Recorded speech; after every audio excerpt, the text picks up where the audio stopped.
Hi, welcome to this week's Lockbox Lunatics. As we're getting ready to celebrate Christmas next week, I'm Chad Kamp with Exit Realty Coannah. I've got my trusted partner from Kennewick, Washington. How's Say it that going? three times fast, Mr. Steve Lambert. How's it going, man? It's going good, dude. It's going good. I know you're recovering. You're on the recovery train with your sickness that you've had here. You got a sick household. I'm hoping everybody's getting better. Yeah, no, we're improving. It's been a long one, man. It's been a couple weeks that I've been dealing with this, but it's a gift that keeps on giving, in the spirit of Christmas, right? It happens. It happens, dude. Well, Yeah. I'm super excited. I'm glad. We're wrapping up a crazy real estate year here, one of the toughest markets we've seen in a long time. And so, but I'm happy we came out. I know you grew. I know we grew. We're very very fortunate that we grew in a down market. So it tells me Right. that I think as broker owners and leaders of our little of our troops here, I think we're doing a good job. Getting people good information, timely information, things that matter in the marketplace, and so kudos to you, and I think we give ourselves a little pat on the back. We did pretty good this year, dude. So I'm excited about that. So pretty Yeah, happy. no, I'm certainly excited. Part of the goals that I had this year, I was able to accomplish. There were some goals that I fell short on, but still, in the long run, I grew. So the brokerage grew. I've got some agents that had better performance this year than last year.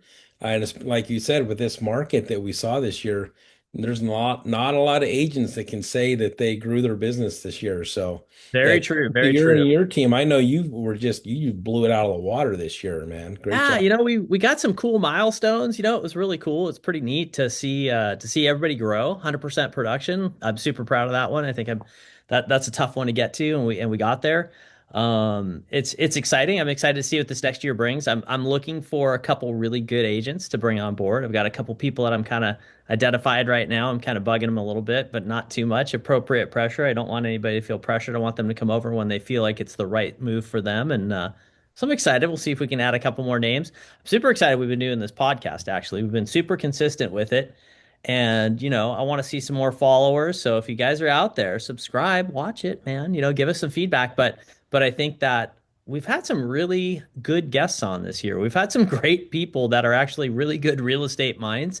So I'm hoping that maybe this year some more people will grab onto this and watch a few of those, go back a few episodes. We've had some really good people on, and I think that's cool, and it says a lot about the value that we're bringing with our podcast here. That it's starting to grow, but I think the guests we've had have been top notch, and we've had some really good information on there. So I appreciate you putting this together. I don't know if a lot of people know this in the background. Chad does all the editing and puts these things out there and does the screen grabs and the names and the whole nine yards. I just show up and I'm just a talking head. He goes and he does all the stuff in the background, man, and I appreciate Yeah. that. No, it's a team effort. I'm super excited about our guests as well because we had some powerhouses on this year, and it's really tough to we're just barely scratching the surface with these individuals during a 20-25 minute episode. But Mhm. definitely, like I tell my agents whenever we sit and review any of these types of podcasts or training sessions, is what you need to do is pull at least one thing out of every single training session, and it's a win. And Oh yeah. I think every single guest that we've had on has definitely made me sit back and think about what's possible out there, what I could implement in the business, and how I can improve my service to my client base, right? Oh, And part of 100%. and part of that client base is actually, agents as well, right? Oh yeah, absolutely. Yeah, so I know that you strive to serve your agents to help them increase their productivity and Yeah. how their impacting their family as well as community. So, I know this is, we got Christmas upcoming, and one of the Christmas presents that we see on the horizon, whether it's a lump of coal or not, is going to be Google entering the Portal Wars, right? Oh man, that's an interesting one. I have mixed emotions about that. Let alone just setting the legalese aside. There's so many things with that. Boy, the IDXs and all that and the MLSs and all these different data providers are going to kind of I think are going to jump in on this one to check the legality of it. I know they are testing a few markets out. I think it's House Canary or Canary House or something like that they're using for some of that back end information, and that might be their way to sidestep some of it. There's a process in the background on how you do this stuff, and as you know, portals are near and dear to me as we as I'm working with a partner here to jump into the portal wars myself, and we'll make that announcement when it's appropriate. But um, that's an interesting one because people go to here's how I see people looking to Google. I think they use Google to say, hey, Google, tell me what, and Google gives them a list of things, right? And then they can jump off from there. Like if you say, Google, what's a great website for me to find house information? All of a sudden it'll pop up with probably all the major portals, right? And you Right. just kind of pick and choose from there. So in my best case scenario, I'm hoping that kind of continues to be it. What's interesting to me though is when you ask for houses for sales, they're actually bringing up the listing. Is that the best way to find the information? Is it going to be the only choice that pops up on the page? Or do I want to look past Google? Or does Google become the full-on gatekeeper, which is a little bit scary at that point? Because Google going to prevent me from going to other search sites then to get information about the house? Is Google going to Google can kind of force me to go into that direction?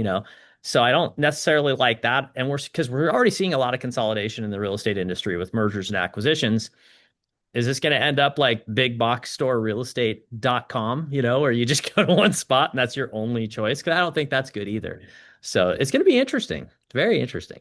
Yeah, it's going to be interesting to see how they perform. Right now the way that Google works is, because they're like kind of when we talk from a real estate perspective, we talk about funnels, right? Uh, Right.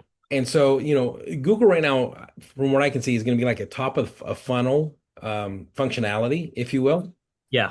To where people will go in and say, "Hey, look, I'm looking for a particular home," and then they're going to give opportunities for websites. Obviously, they're going to whenever they enter and flip the switch on the portal, they're going to be top and center, front and center, correct? Yeah. Yeah. The thing is, how are they going to be servicing their consumer? Who is their consumer going to be, right?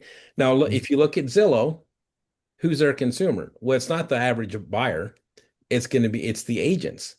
Okay. And their consumer are those agents that are buying those leads. So a consumer comes into Zillow and they see a property, they want to contact the listing agent. Next thing you know, they have at least three people calling Yeah. saying you're asking for more information.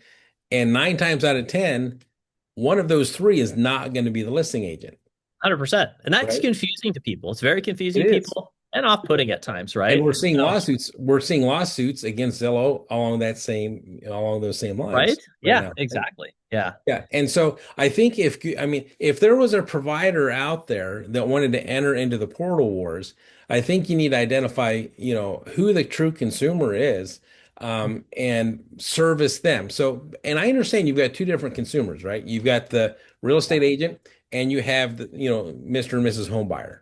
Yeah. And Mr. and Mrs. Homebuyer, when they're looking at properties, they want to know the expert on that home. So if there's, 123, ABC Street, right? They're going to talk to that listing agent for that particular home, because presumably that listing agent is going to know more about that property than one of the three people Zillow is going to send Oh, over. yeah. Yeah, exactly. Yeah. Yeah, and so if someone wanted to go ahead and service the consumer, the home buyers Yeah. and the agents, Yeah. I think they're going to have a powerful stronghold in the portal wars Yeah, I coming. think there's definitely a space for that. I know that we've seen, Redfin kind of does their own because they take care of their own agents, right? So Right. even if it's not a Redfin listing, they're still pushing you to their agents, and there's nothing wrong. They're doing their Yeah, thing. I get that. Um, Zillow has a little teeny spot at the bottom. This listing brought to you by, but you get, like you said, all these other agents that are just buyer agents that they're Right. paying a large amount of money to be in that primary spot.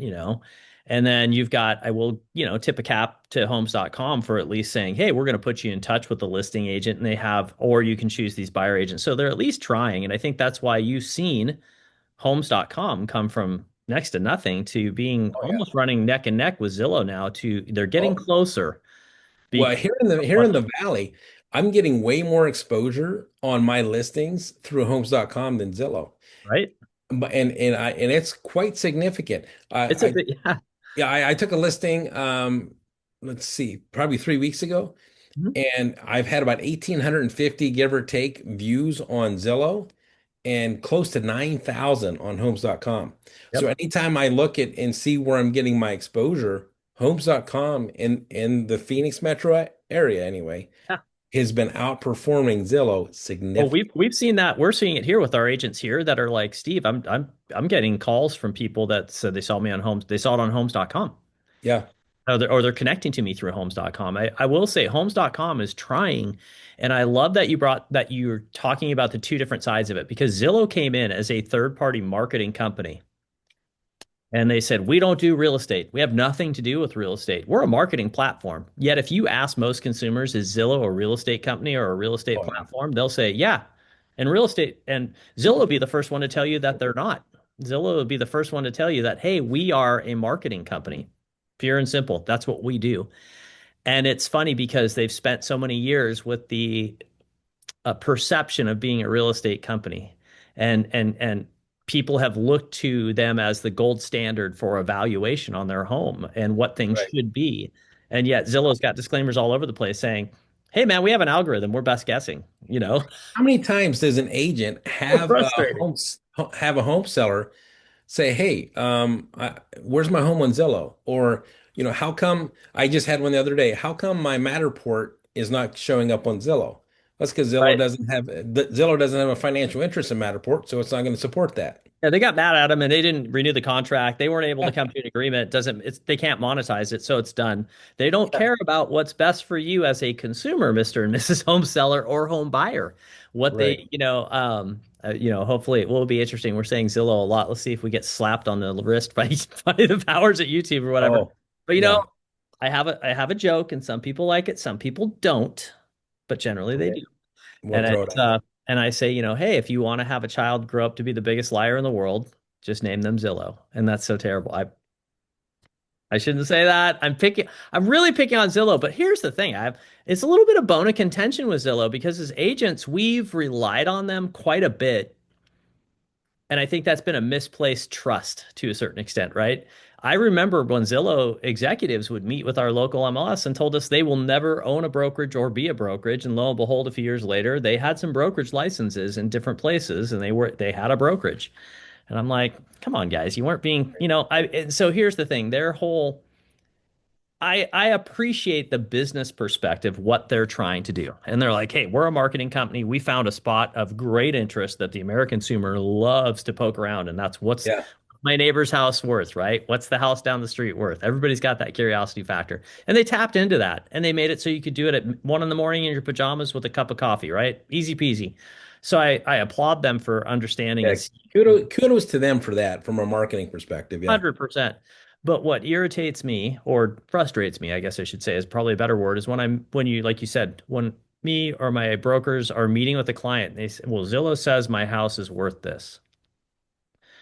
Tough one, because I've run analysis of different neighborhoods in our area and I found Zillow to be anywhere from 18 to 30% off on the values. And I'm like, that's not a little bit, that's a lot bit, well, and yeah, and it can be higher or lower. Now, in all fairness, if you look at Zillow and if you scroll clear down the bottom, Mhm. there'll be a disclaimer Yep, saying that they can be a certain percentage off, yep. and it's either way. So from a legal perspective, Oh yeah, CYA, they're yeah, they've got it. they're already telling you we're not right.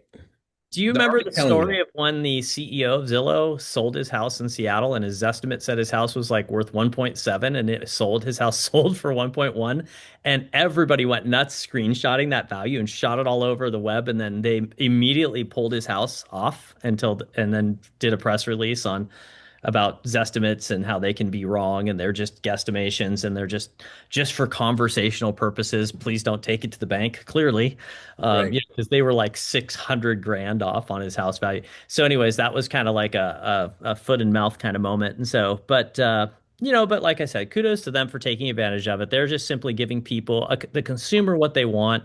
But I think the side of it that's been frustrating for agents is because it completely disregards the agent for the most part. And I think a lot of people don't know the way you become a really great 5-star, super duper high five agent that's all crazy cool on Zillow is to write them a check each month for the biggest amount of money you can to advertise for your specific area. I know I'm letting out a lot of little dirty little secrets right now, but that's the reality of it is that if I write the biggest check If I write a check for 20K a month to Zillow in my area, I will be considered a Tri-Cities amazing expert person. Will I get a crap ton of leads? Absolutely. Leads will be flown in like crazy. Does that mean I'm the best agent for you? Probably not. But according to what's going to be presented to you on the internet on that particular platform, I will look like a rock star. Yeah. Well, it's interesting you bring that up because, Google has Google Business. One of the things that we as agents strive to do is to actually have, our consumers review us, right? And so Yep. that'll be interesting to see how that may or may not integrate into any type of portal, Very interesting. I didn't, you right? know what? Boy, did you hit that one on the head because that's going to be an interesting one. I do like, I will say, here's what I do like. I like Google reviews because I am actually asking my client after the fact to vouch for me. Right. So that's legit. And that does exist within Zillow. But prior to me even doing any deals, I can advertise like crazy on Zillow and be front and center. So there is a legitimacy to it. Um, I think more so on the Google platform, though, if that's the case, because Google reviews, people have to take time to do that. They really They do. do. I mean, you do have to take time. Some of them are pre-populated. Some of that is there, but Right. and it's gonna get it. It's a wild time in real estate, and I love that we have these conversations because consumers need to be really aware that it's a pretty wild time right now in real estate, right? You and I were It joking is. about It is. we were playing around before this. Chad and I were playing around on AI, and we came up with a image of like the Wild West with a realtor running from the law, with contracts coming out of his briefcase and sold signs falling over in the dust because there's a lot of Wild West stuff happening in the real estate industry right now. Yep. And I had a client tell me this morning on a phone call. It was fascinating. He was talking about trying to get information and all this crazy stuff he's been experiencing with the agents and all these new disclosures and forms he has to sign. And he said, "Why did this happen?" I said, "Well, it started with a class action lawsuit, a year and a half, 2 years ago. That said, this is and that we have to disclose all these things, which were already being disclosed, and people saying they Right. didn't have choice when they did have choice. And so and my state, I think everybody out there probably knows my stance on the lawsuit was vehemently opposed.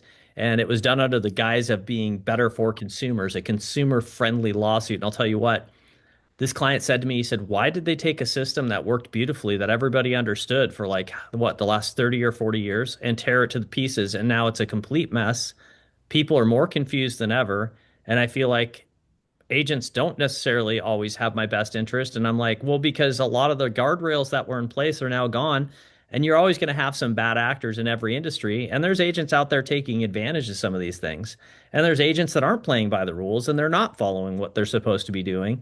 Where before, none of that was an issue. And it's very interesting to me. So I feel like there's times when legal pursuits, i.e., this class action lawsuit that enriched three attorneys to the tune of $36 million plus each, Right. um, and got And, the plaintiffs in that a grand old $500 each in an award, um, right.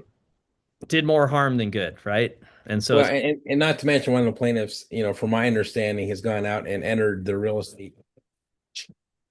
yeah, they started a brokerage in that process because they knew the rules were going to change. So they started setting a brokerage up near the end of the lawsuit, understanding there was going to be new rules engaged upon that nobody else knew about yet.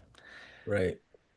Insider trading, that rings a bell. That's a similar type situation. What else? Maybe you work in the government, you write a contract knowing that you're going to retire and that contract's going to go to bid, and then you become a private investor and you bid on the contract that you wrote, so you kind of know how little things like that. I don't know. And A minor little details. a little bit shady to me. So, but anyways, boy, we can go down a rabbit hole with that. Well, back to the Google. I mean, if they want to be, consumer based, right? So, from what I can see, is they have a good opportunity to serve Mr. and Mrs. Homebuyer, They do. a good opportunity to serve real estate agents because Yep. now they can become more, local entity based, local realtor based, right? Especially based off of the review structure, Yep. to where individuals, because they're going to be going to Google saying, "Hey, who do I contact to learn more about this property? Who do I contact to better serve me?" Yep. And so, with the reviews that have been in place for a while, and with the Google search engine, they're going to be positioned to be able to serve that, that customer, Yeah, whether exactly. but what are these corporate entities? Who is their first line of who do they answer to? Yeah. They don't Right. answer to the No, customer. they're answering to their shareholders. And this is where it gets really interesting And because real estate, you and I both know, is hyper local. Like if I and for those of you who don't know this, when I have a question about real estate in Arizona, because I have some property down there, if I go to list that property, I call Chad. If I'm curious about a property, I call Chad because Chad is a local expert in the Phoenix metro market. He knows neighborhoods, he knows the valuations, he knows the idiosyncrasies of that marketplace. And the same goes for up in my marketplace. We have a totally different thing. We have a massive federal employer here in Hanford that pumps $2 billion a year into our local economy. And I can tell you when budgets are released, when hiring happens, I can tell you why the market's going to fluctuate, exactly why it's happening. I can tell you how agriculture and the wine industry and temporary workers coming in, people moving in and out, contracts within Hanford with different, all that impacts our market. So Chad and I each know our market's hyper local. And that's where a lot of these larger entities miss the boat on that. And I think that's where creating some of these search engines, they can only go so far, right?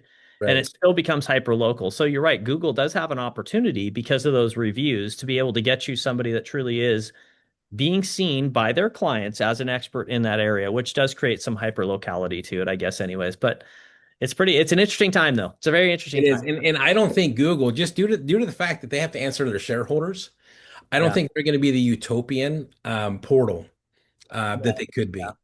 be. Yeah. It's going to be interesting. I think it's going to be a balance between somebody that's really willing to stay true to the agents, stay true to the consumers, create a true connection between the two where they can freely communicate, where everything is very transparent. And as a company that I think could stay privately owned and understand that they're going to put those principles before profits. And that's a tough one because right now you've got Zillow, who's not a real estate company, so they're very profit driven. Homes.com, same thing. Redfin, obviously tied in with Rocket Mortgage and all that. So there's a tie in there to drive that business. So it's going to be really interesting. It's going to be come down to whatever portals can be out there that can stay independently owned, independently engaged, and service who they truly who their clientele are. So that'll be interesting. So, like I said, Yeah. it's going to be If there 2026 is was going to be a only fun a year. portal like that, Steve. So 2026, I'll be able to announce some things. There's some exciting stuff nice, coming, man. I'm nice. excited for it. Portal No, War, I'm Portal Wars will heat up, but they don't have to be a war, man. They can just be like portal choices. How about that? Portal so, choices. right, right. I like So, it. yeah, I'm excited for us to be, or for you to be able to make any type of announcement that you need to make in a timely fashion. So, I know we're coming to the end. As we're looking at Christmas, any special Christmas traditions that the Lambert family has up there in Kennewick? Boy, well, we always do dinner. We always do a big, Christmas dinner. No matter how big or how small, we have it. A little bit smaller this year because everybody's kind of like we got family. Some are going to be in Hawaii. Some are going to be down in your neck of the woods. So we got people all over the place. Some are going to be in back east. Some are going to be, I think, yeah, I already said Hawaii. So they're all over the place. So this year, just going to be like five or six of us. Just going to have the kids and Jen's mom over, my dad over, and we're just gonna have a very low key, chill Christmas dinner. And we like to make it just a day of just really relaxing. We just try and turn everything off and just enjoy the day and connect with family and remember what the holidays are all about and why we have them. And that's gonna be our thing. How Love about it. you? Pretty much about the same. We just learned my son-in-law is in law enforcement. He has Right. Christmas off. But now the thing is his uncle also is in law enforcement and has the day off. So unfortunately, my daughter is going to be going over to, her in-law side because they never have the same day off, right? Yeah. Right. And, Yeah. and so it's a good opportunity for them to be able to celebrate for Christmas, and I'm excited for that side of the family that they're Yep. able to do that. But we'll have, Christmas a day or two before Christmas. We generally drive around looking at Christmas lights. There's a couple spots that we love to entertain and go through with our hot chocolate and Oh, and, that's and so awesome. I yeah, love and it. so and so then on Christmas morning we'll have the grandkids over, and I'm super excited about that. They're 2 and 4, so they're at that fun age. Oh, that's a So blast. yeah, but so we'll get to spend some good family time together. So Oh, that's cool, man. That's very cool. Also, I want yeah, to give a quick shout out to your daughter. So, Bake Me Crazy is an incredible. I ordered some cookies for our brokerage. Number one, not only do they look amazing, but they are so tasty. So uh just a quick shout out. Quick shout out. Hopefully we can get that out into the internet universe because man, she does good stuff, very talented. So she kudos does it. to her and She provides all. Yeah, provides all our baked goods as well for super the lucky, man. brokerage. She's very good, super Oh, talented. thank you. So yeah. Thank you. Yeah, she is. So, all right. Yeah. Well, from the Lockbox Lunatics to you, our viewer, Merry Christmas. We hope you guys have an opportunity to spend time with loved ones. And those that aren't going to be able to be in your circle, our hearts are going out to you and wishing you all a very Merry Christmas. Please like and share our podcast. If you can give us a Christmas present and help grow our viewers, we'd appreciate it. Steve's gone ahead and quickly decorated for you. Well, I know Um, you like Christmas lights. that's right. So, anyway, hey, you guys have a great Christmas, and we'll catch up with you next week. See you then. All right, take care, guys.